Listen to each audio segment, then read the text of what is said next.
Okay, so our lives are getting more and more digital, right? I mean, it's great. It's convenient, stay connected, get things done quickly. But have you ever thought about, like, what's lurking beneath the surface? Yeah, that's a great point. We trust these digital systems with practically everything these days. Yeah. Our work, our finances, our personal lives. Hmm. And that creates so many opportunities, Mm. for people who are looking to take advantage. It's like a whole other world that we don't really see, with threats hiding everywhere. Exactly. And the thing is, these threats, they can be really sneaky and they can come from the most unexpected places. Like from inside. Yeah, like from inside. That's what we're diving into today. We're going to explore cyber threats. And, we're paying close attention to the ones that come from within, those insider threats, which honestly, they can take so many different forms. It's surprising. For this deep dive, we've got a ton of interesting stuff to go through. We've got South Africa's Cybercrimes Act, which lays out the legal foundation. Then we've got some academic research papers that really dig into the ethical side of computing and what motivates people to do these things. We've also got some really detailed breakdowns of the different types of cybercrime and the reasons behind them. Oh, and we even have some practical guides on how to protect yourself from specific attacks. Definitely practical stuff, which is always helpful. So basically, today, our mission is to kind of like pull out the most important bits from all of this information. Yeah, give you a clear picture. Yeah, so you walk away with a solid understanding of the cyber threat landscape and, more importantly, how to navigate it safely, how to spot the warning signs and stay ahead of the game. Where should we start? Well, I think a good place to start is with the law, right? The legal framework. Understanding what's actually considered a cybercrime is crucial. And South Africa's Cybercrimes Act, that's from 2020, it gives a really clear picture of what's illegal in that country. And a lot of these principles are echoed in laws around the world too, so it's a good reference point. Okay, so the Act, it covers a wide range of offenses. What are some of the big ones, the ones that like everyday people and businesses should really be aware of, the ones that come up most often? Yeah, well, one of the core things is, not having permission to access computer systems or data storage. And it's not just about like hacking into some big mainframe like you see in the movies. It's much broader than that. Oh, really? Yeah, the act's very specific.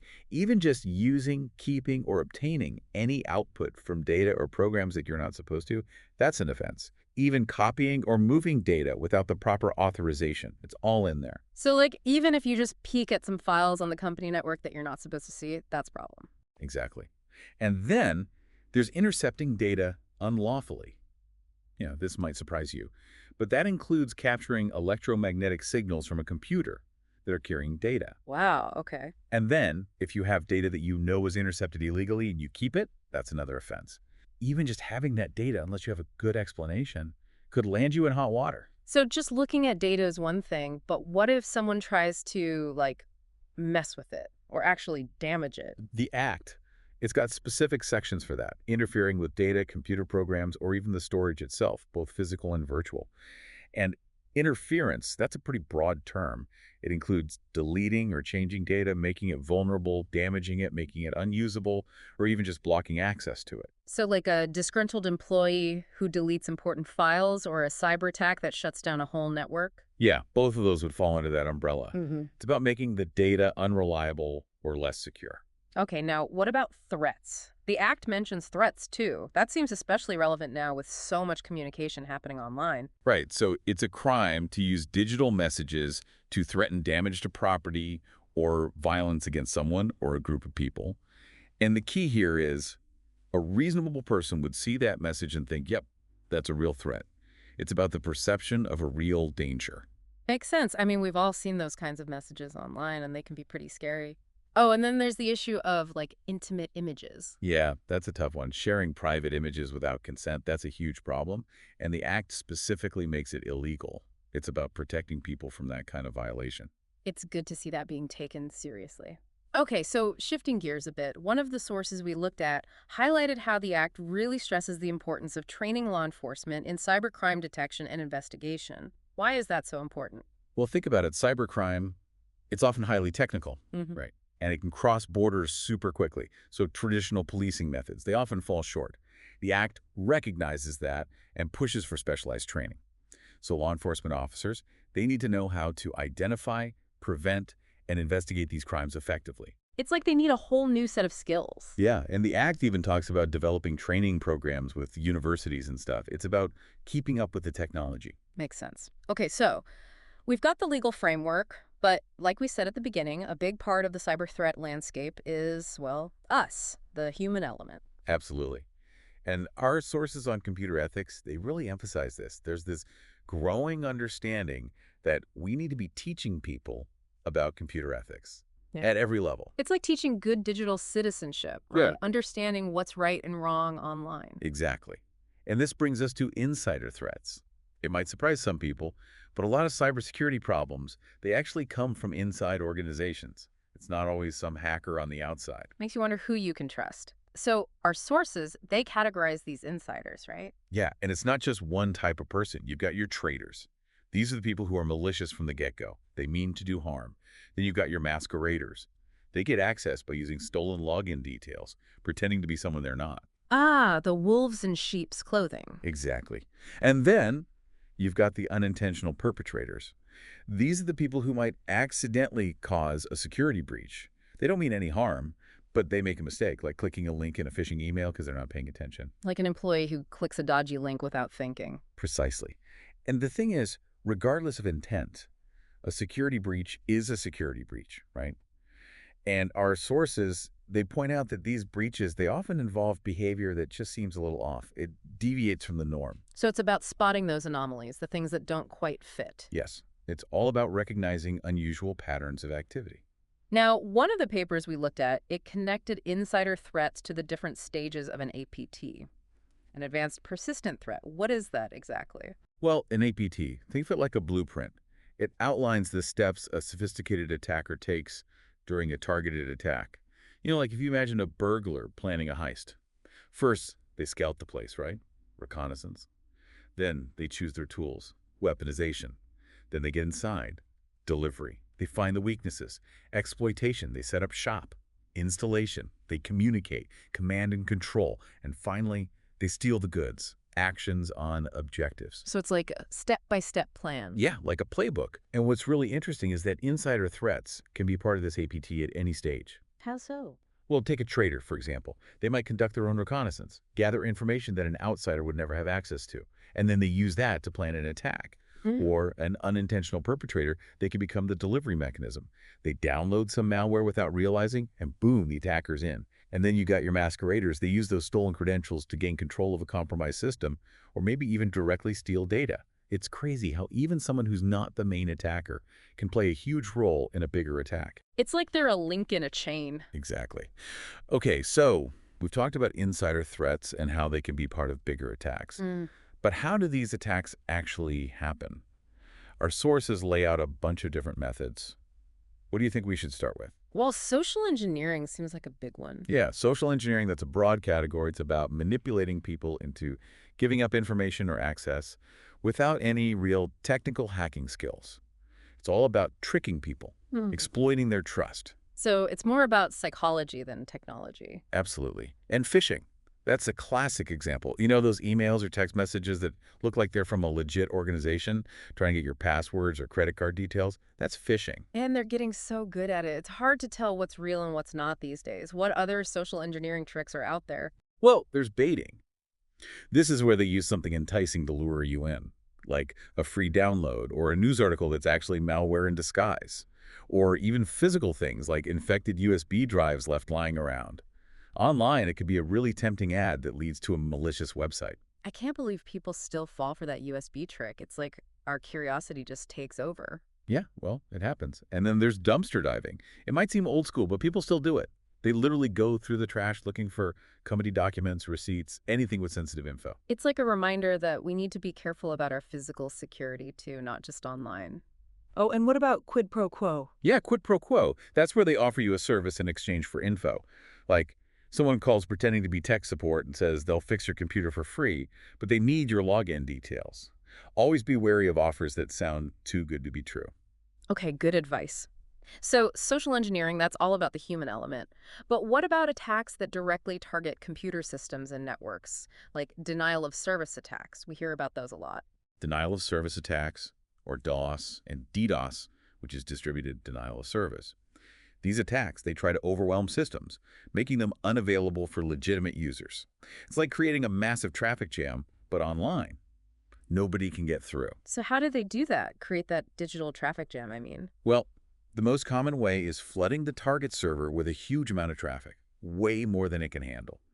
Our sources, they talk about things like Smurf attacks, which exploit weaknesses in network protocols to make the attack even bigger, and SYN floods, where they try to exhaust the server's resources by starting tons of connections but never actually completing them. It's like knocking on someone's door over and over and over again. So DDoS, that's just a much larger version of that. Yeah, with DDoS, the traffic comes from multiple sources, a whole bunch of compromised devices. That's called a botnet. It's a network of infected computers or other devices that the attacker controls remotely. And the scary thing is, you can actually rent these botnets, which means even someone without much technical skill can launch a really powerful attack. A whole army of infected computers. That's pretty terrifying. What kind of impact can these attacks have? Oh, it could be huge. Slow networks to a crawl, complete service outages, businesses losing money because customers can't access their services, reputational damage, sometimes even account suspensions and unexpected charges. It's not just an inconvenience, it can have real consequences. How do you even detect something like that? Well, it's all about monitoring network traffic, looking for anything unusual. Sudden spikes in requests from a bunch of different sources, that's a red flag. Intrusion detection systems and firewalls can be set up to spot these things and even block the suspicious traffic. Makes sense. Okay, so we've talked about social engineering and DOS attacks, but what about the data itself? Our sources mention data exfiltration and integrity violations. What are those? Data exfiltration, that's when someone accesses and removes sensitive information from an organization's systems without permission.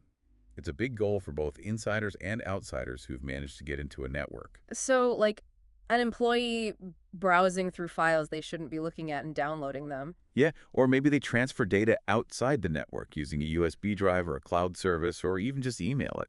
We've all heard about those big data breaches in the news, right? It's crazy how much information can be stolen. And what about data integrity violations? Those are actions that compromise the accuracy or availability of data. Think about someone changing the file extensions on important documents just to mess things up, or encrypting data so no one can access it, like in a ransomware attack, or even just tampering with the content of files. It's about making the data unusable or untrustworthy. Both data exfiltration and data integrity violations, they can cause a lot of damage, financial losses, reputational damage, legal problems. Okay, now, we mentioned botnets earlier in the context of DDoS attacks. Our sources also talk about command and control, or C2. How does that work? So command and control. That's how attackers maintain access to systems they've already compromised. Once they infect a system with malware, they establish a C2 channel, which basically lets them remotely control that infected computer. That computer becomes a bot. And in a botnet, that C2 infrastructure lets them issue commands to a whole bunch of bots at once. It's like having an army of computers at your fingertips. It's like something out of a sci-fi movie. And you said there are different ways to structure these botnets. Yeah, the two main models are client-server and peer-to-peer. With client-server, all the bots connect to one central server that's controlled by the attacker. This one's a bit easier to disrupt if you can find and take down that central server. But attackers, they use tricky techniques to hide the server's location. Like hiding in plain sight. Exactly. And then there's peer-to-peer botnets. These are more resilient because each bot can act as both a commander and a client. There's no single point of failure.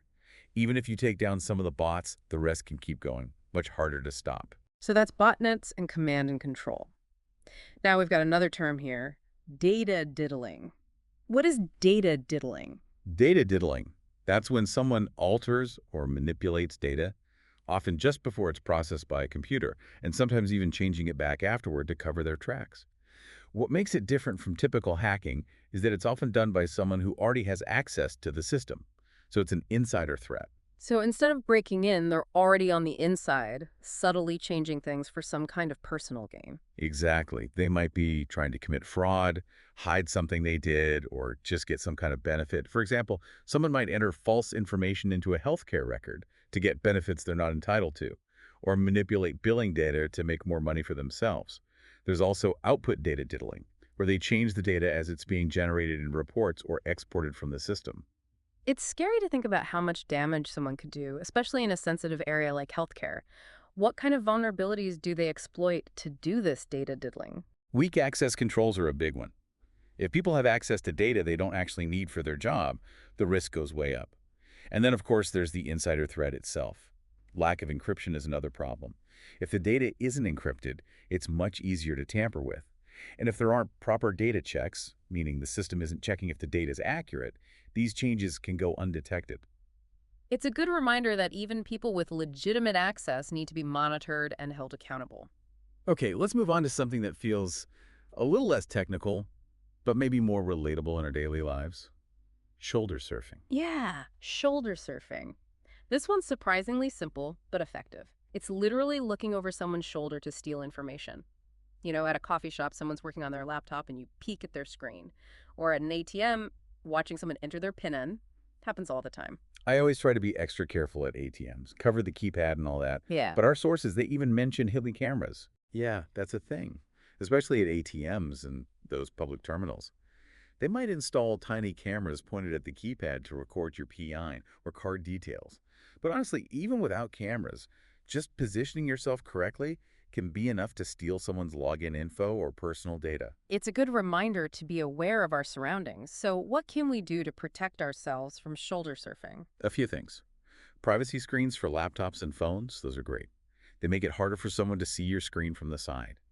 Just being aware of who's around you is a good start.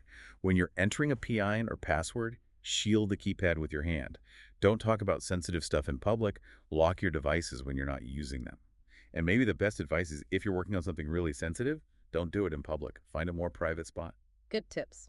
Okay, last but not least, we have packet sniffing. This one sounds pretty technical. It is a bit technical. Packet sniffing uses special hardware or software, called packet analyzers, to observe the data moving across a network. Data is usually sent in small chunks, called packets, and normally devices only pay attention to the packets meant for them. But a packet sniffer, it captures all the packets going through a particular part of the network. So it's kind of like eavesdropping on all the conversations happening on the network, even if you're not part of them. Yeah, kind of like that. And there are two types, passive and active. Passive sniffing is just listening in, not interfering with the traffic. It's hard to detect. Active sniffing, that's where they inject their own traffic to manipulate the data flow. Easier to detect, but it can give them more info. So what can they actually do with all those captured packets? Well, they can potentially record your online activity, read your emails if they're not encrypted, even see your usernames and passwords if they're not protected. They could also use it to launch other attacks like ARP or DNS spoofing, or even inject malicious code into the network. Our sources mentioned some real-world examples of packet sniffing attacks, and they were pretty serious. Oh yeah, some big ones. The Heartland Payment Systems breach, the Flame malware, the APT28 attacks on hotels, the BioPass RT. These all use packet sniffing to steal data, spy on people, and do all sorts of nasty things. Wow, it really makes you think twice about what you do online. So we've covered a lot of ground here, lots of different threats. But what can we actually do about it? How can we mitigate these risks, especially insider threats? Education is key. Teaching employees about computer ethics and security best practices. And it needs to be ongoing. You can't just do one training session and call it a day. It needs to be part of the company culture, something that's driven by leadership. Organizations also need to have clear rules and regulations about computer use, and they need to make sure those rules are communicated effectively. And don't forget about ethics. That should be part of all computing education, from schools to workplaces. One of our sources mentioned the social bond theory. How does that apply here? The social bond theory basically says that people are less likely to do bad things if they have strong social connections and commitments. So in a workplace, if people feel connected to their colleagues and the company's mission, they're less likely to do something that could harm the company. It's about creating a positive and ethical environment. Interesting. So it's not just about rules and technology, but also about building a strong company culture. Right. But there are also specific technical controls that can help. ISO 17799, which is a well-known standard for information security management, they recommend a whole bunch of controls. Things like clear security responsibilities and job descriptions, background checks for new employees, confidentiality agreements, regular security training for everyone. It's about building security into every aspect of the organization. Exactly. Yeah. They also recommend controlling access for third parties like contractors, separating duties so no one person has too much power, keeping track of all your hardware and software, regular audits to check system activity, and strong physical and logical access controls. Oh, and having a plan for what to do if a security breach does happen, and making sure there are consequences for violating security policies. Okay, that's a lot to take in. Our sources also mentioned neutralization as a factor in insider attacks. What does that mean? Neutralization theory is all about how people rationalize bad behavior. Hmm. They do something wrong, but they convince themselves it's okay. In the context of insider attacks, an employee might break security rules because they think it won't really hurt anyone, or that they deserve the information they're accessing, or that the rules don't apply to them. This kind of thinking can be a big problem. It's like they're justifying their actions to themselves. Exactly. And if the company doesn't communicate its security policies well, that can make it even worse. If employees don't understand why the rules are important or what could happen if they break them, they're more likely to ignore them. So clear communication is really important. Now, what about machine learning? How is that being used in cybersecurity? Machine learning is becoming a big deal in cybersecurity. It can analyze huge amounts of data to find patterns, predict attacks, and identify different types of malicious activity. This is being used for things like spam detection, where algorithms analyze emails to filter out the junk. It's also used for malware detection, examining code to find malicious programs.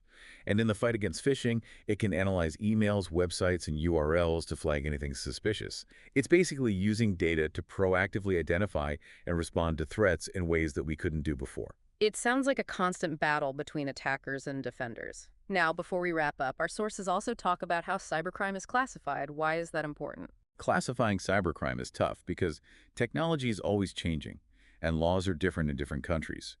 But it's important because it helps us understand the different types of attacks, track trends, and develop better strategies for prevention and prosecution. You mentioned the terms cyber-enabled and cyber-dependent crimes. What's the difference? Cyber-enabled crimes are basically traditional crimes like fraud or harassment that are now being done online, like using email to run a phishing scam. It's still fraud, just using a digital tool. Cyber-dependent crimes, these can only happen online. Things like hacking, creating malware, launching DOS attacks, these wouldn't exist without the internet. Okay, that makes sense. And then there's Wall's trichotomy, another way to categorize these crimes. Yeah, Wall's trichotomy breaks it down into three types. Crimes against the machine, which are attacks on computer systems themselves. Crimes using the machine, where computers are tools for other crimes like online fraud. And crimes in the machine, which is about illegal content online, like child exploitation or hate speech. It's helpful to have these different frameworks for understanding this complex issue. Now, finally, our sources also talk about workplace cyber deviance, cyberbullying, and trolling. What are those all about? These are all online behaviors that might not be illegal, but they can still be harmful. Workplace cyber deviance is basically when employees do things online that violate company norms or could hurt the company or other employees. It could be anything from wasting too much time on social media to stealing data. And what about cyberbullying and trolling? Trolling is about intentionally provoking people online for fun. Cyberbullying is more serious. It's repeated, aggressive behavior targeting someone who can't easily defend themselves. There can be some overlap, but cyberbullying usually involves a power imbalance and a clear intent to harm. Both of these behaviors can create a toxic work environment. So it's not just about external attacks, but also about how people behave online within a company. Right, it's all connected. Wow, so we've covered a lot today. From the legal side of things to specific attack methods to the human element, the landscape of cyber threats is vast and always changing. It really is. And understanding all these different aspects, from the motivations behind attacks to the specific techniques used, that's crucial for staying safe in our digital world. Because knowledge is power, right? If we know what to look out for, we're better equipped to protect ourselves and our organization. Exactly. So as you think about everything we've talked about today, ask yourself, which of these threats seems most relevant to your own online life or your workplace? And what can you do to be more aware and protect yourself? And if any of the topics we discussed today sparked your interest, we encourage you to do some more research. There's always more to learn in the world of cybersecurity.